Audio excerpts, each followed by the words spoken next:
होठ पर लिपस्टिक बका था कलर के चुना जस गोर भइल गलिया निखर के होठ पर लिपस्टिक बका था कलर के चुना जस गोर भइल गलिया निखर के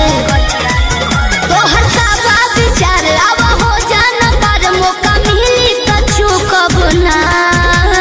सुना जवानी तो हजारदा के पानी भइल चबाबिल की ठूक बना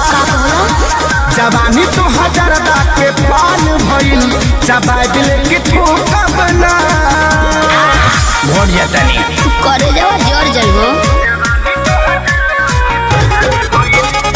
म्यूजिक बाय आर्या शर्मा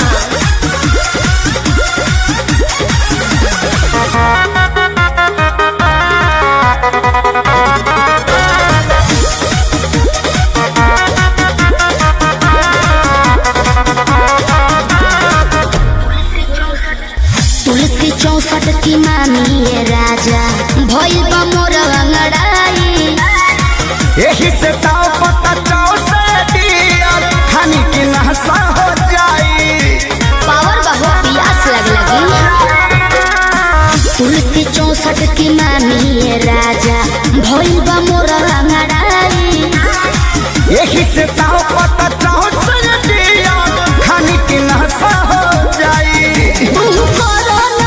मन भइल बगिल पानी डलबा त सुख बना अच्छा हाँ जवानी तो हजारदा के पानी भइल चबाबिल की ठूक बना जवानी तो हजारदा के पानी भइल चबाबिल की ठूक बना मछिया के